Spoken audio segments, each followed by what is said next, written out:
And when the Benoit thing happened, it was a witch hunt. Every single news network in the world were getting every washed-up, and no offense to the wrestlers, washed-up wrestlers who had no idea about what happened on to testify about steroids, which it turns out that probably didn't even have much of a role in the whole thing.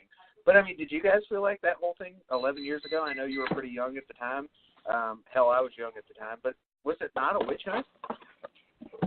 I mean, looking at how the media jumped on the entire thing. Like, once that happened with the Benoit family, they all tacked it on to steroids. They all tacked it on to different drugs. They all tacked it on to, these wrestlers are out here doing all these different things. And, you know, he took bumps and he had all these concussions and whatever. My thing is, Ali never killed anybody. And boxers take more risks than we do. They take more blows to the head than we do. You know, there's boxers out there that do take steroids. And I feel like they latched on and they went on a witch hunt, as you say, for the wrestlers because it was a wrestler. It was a world-renowned wrestler who everyone looked up to, everyone wanted to be like, everyone bought all his merchandise and everything like that. WWE had him on the highest of the roster. And that happened, and it was like, okay, well, you know, what are you going to do? And then, you know, nothing against WWE of how they handled the situation, but they had to do what they had to do. They had to renounce all affiliations with him and the family because of what was being told what happened. Again, like I said, nobody truly knows what happened. And that's where, you know, the problem comes in. And whenever things happen in the wrestling industry, in the wrestling community, we do get on a witch hunt. We do get looked at as okay, you know, these guys are dangerous. You know, my girlfriend that I live with now, when she first met me, she gets questions all the time. You know, is he aggressive? Does he yell at the kids a lot? You know, is he mean in person? You know, because he just looked like he would just hurt somebody. And I'm the most nicest guy you ever meet. You know, I don't really raise my voice too much unless James is eating my cookies and cereal. But, you know, shut up. Outside of that, I don't get really aggressive, and I feel like because we're put on such a magnifying glass in the spotlight that when something happens in this industry, everyone is being looked at, everyone's being picked at. So that's my take on it, James. Yeah, it's like I told you earlier. You know, I mean, people are going to say what they want to say. You know, people are going to speculate what they want to speculate. Nobody knows the real story. And like I told you earlier, the only ones that can tell us are no longer here. You know, so everybody just needs to just like I told you, remember all the good about him, embracing his memory, and just leave it at that. You know, you can speculate all you want to. You can say what you want to, but you're never going to find the true story. You know, the best you can do is just let it die out and just enjoy and remember all his body work that he did and all the good he did when he was here on this earth. Yeah, absolutely. So, okay, and when that happened, you guys weren't in the business yet. And so, obviously, you wouldn't be able to speak to this. But now, with the Rockin Rebel situation, I understand that Rockin Rebel is not on the level of Benoit as far as the public and as far as even in the wrestling business. But it had to make some sort of waves internally. I mean, was there any talk about this over, once this happened? I know you guys have still been working, since this has gone on. Have you guys had locker room talk about this whole thing? Is it something like, well, shit, there goes another one? It's basically like the latter. It's just, well, there goes another one. I haven't been approached about it. In fact, when it first happened, I saw, and me and James was on the road on our way to Indiana, and I saw a post that somebody said, I can't believe this happened, and I just saw, like, cryptic posts. No one ever said what was going on. Nobody mentioned any names, and it took, like, half the day for someone to actually say what exactly happened. And it was like it happened. They talked about it for that day. Might have been a mention for the next day, and then that was it. It was nothing more. It may have been like his wife's family speaking about it, and I saw people sharing posts about their side of it and how they felt about it. But other than that, it was just for that weekend, and then that was it. So I haven't been approached about it at all. Yeah, I haven't had anybody say anything to me about it. You know, I know me and Victor had talked about it on the way to Indiana, and that was pretty much it. You know, we were pretty much told not to talk about it. You know, we were pretty much told to just, you know, wait for all the facts to come out and just leave it at that. And that's what we did. So that was it. Yeah, this obviously didn't create the witch hunt that happened 11 years ago. It's so weird to watch those old news reports because you could tell that they had an agenda. And now knowing more of the facts, not all the facts, obviously, it just seems they seem so ignorant of what actually happened. Yeah, I know we don't know for sure, but what they were going with clearly wasn't what happened. But anyway, I want to get away from that. I just wanted to kind of touch on that because I'll probably talk about this every single year on this podcast. I can't help it. But so it's Travis and Vic's Drunken Horror Adventures. The first thing I want to ask you guys, as far as horror is, I mean, I know Victor's written a script for a horror movie. James, are you a horror fan? I am. I'm a big fan of horror movies. He lying. He's scared of everything. I think he was talking to. Look, he won't even play with my son's Chucky doll. He lying. He's scared. His payout is not correct. Yeah, that's a podcast for another day. But no, I'm a big fan. I'm a big fan of horror movies. I really am. I like a good horror movie. I'm a big fan of like the Friday the 13th trilogies. Stuff like that. But Victor hasn't asked me to be in his next movie. It's kind of made me mad, but it's okay. Well, I was trying to be nice and not kill you on TV. I'm trying to kill you in real life. So, I got to take the good over the bad. So, the next movie I write, I'll be sure to write it and say James dies in the first thing. How about that? Yeah, Jamal might get a check. So, Victor, what's your favorite horror movie, buddy? Oh, man, I love all the Freddy Kruegers. I love all the Jasons, all the Halloween. Right now, I'm waiting for the next Halloween movie to come out. I can't wait for that. I think that's going to be awesome. Yeah. The whole storyline of it is going to be crazy. Yeah. There's a lot of people out there. I had to post on our page to explain to people. There are a lot of people out there, Remy Wilkins included, who's well, I guess he's kind of semi-retired now, but like people are just so confused about this, and I think it seems pretty simple. They ignored everything after the first one. Simple enough. Yeah, pretty much. That's it.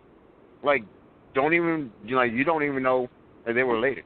Because I was just talking to a couple of guys here at training, and what really happened is they never wanted to for Jamie Lee Curtis and Michael Myers to be related. So this next movie is not even. Did that is a way to connect the two, and then he regretted it instantly because then he pigeonholed himself. Yeah, so this next one is going to be great. I think a lot of movies who claim to be horror. I mean, we've gotten to a point now where I've got to a point now nothing's scary. So horror movies are not really scary for me anymore. It's more storyline for me.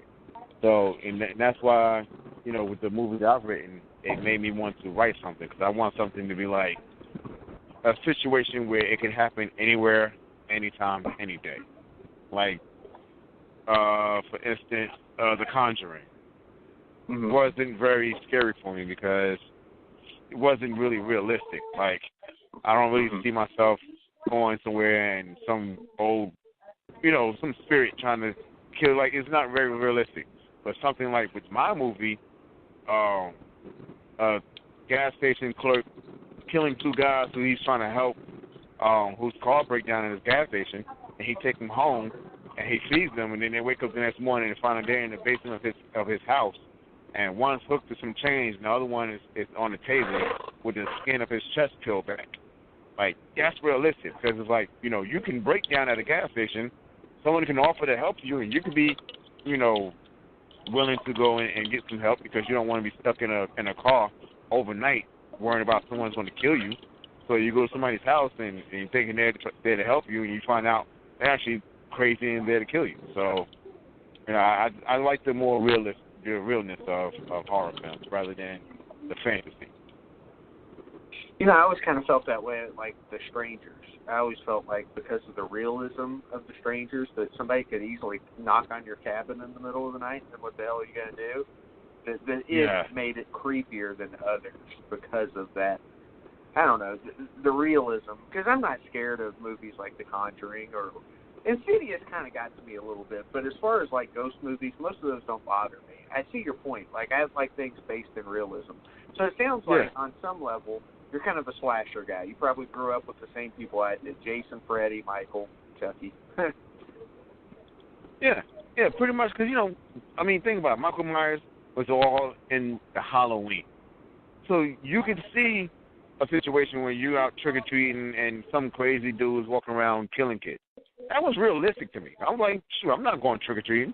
I mean, no dudes want to walk up on, because everyone had a mask.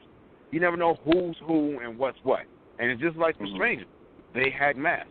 You didn't know who they were. You didn't know what their motive was. You didn't know what they wanted to do and why they were doing it. They never even revealed why they were doing it in the movie. Because the people even asked them, why are you doing this? Because you're home. That was it. That did it for me. I was like, shoot, I'll never be home for that. Never again. If that's all it takes, I'm never home. In fact, turn the lights off, baby. Lock the doors and put the chair in front of the door. Nobody's home. If the phone rings, don't answer it. There's something extra disturbing about somebody breaking into your house to do things like that, because it's like your safe space, you know what I mean? And once that's taken away from you, then it's no longer yours. Yeah, exactly. So, James, have you read this script? What do you know about it? I know you are sad that you haven't got offered to be involved, but I was just curious. No, I think he actually, to be honest, I think he just really started working on it. So I don't think he's really fully finished with it yet. He did mention to me something about it, and I told him, hey, man, if that's what your heart's at, go for it. I'll support you, whatever you do. That's what I'm here for. So, I'm really looking forward to seeing what he writes out and seeing how it turns out. Like I said, I'll support him 100%, good or bad or whatever. So Victor James, before you came on, he talked about his experience on being on Raw. You've got a couple of experiences. First, talk about NXT with Lars Sullivan. That was fun to watch. And then transition to you being the sister of Bobby Lashley. Well, the thing with Lars Sullivan, it was such a great experience. Like, it was about a year ago, a couple of weeks ago, it was about a year anniversary of me having that opportunity. And from the time I walked through the door to the time I was getting in the car to come back to North Carolina was just surreal.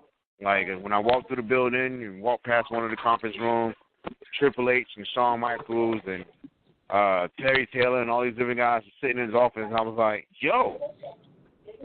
Like, because I had a homeboy with me who helps me drive. His name's Sean. He helps me with all my travels whenever James is not available. And I was like, Sean, you see who was in that room? He was like, nah, who? It was Triple H. He was like, okay, calm down. I said, I am calm. He said, then why are you screaming? I don't know. You screaming. and then we kept walking, and we walked past another door, same office, and Shawn Michaels was in. I was like, Shawn. He's like, what? I said, Shawn Michaels is right there. Man. And he was like, calm down. I said, I am calm. And he said, why are you screaming? You were screaming. So it was an exciting time, because it was like the kid in me wanted to jump up and down and run down the hallway and just act a daggone fool. But the adult and the professional in me is like, all right, keep yourself collected and calm, because we need this. We want this. We want to go ahead and get this check and get this opportunity. So, I was there. I got to meet all the guys on the roster from NXT. I got to meet Triple H, Michael Hayes, Shawn Michaels, Cesaro, all these different guys, Michael Cole, and got to talk to him and learn some things. And Steve Corino was there, and he was like, yeah, just go in and have conversations with the guys. I was like, you sure? He said, yeah, get to know everybody. And I was like, all right. And I just stood there. And he was like, Victor, you okay? I was like, yeah, I'm going to come over and talk to you, Steve. He was like, why? I said, because I know you. I don't know anybody else. I don't want to go there and bother nobody. I don't want to be in the way. He's like, no, you'll be fine. You know, go. And he started calling guys over. Like the first time I met Connor Reeves, you know, he called him over and we got to talk. Heavy Machinery, got to talk to those guys. Authors of Pain.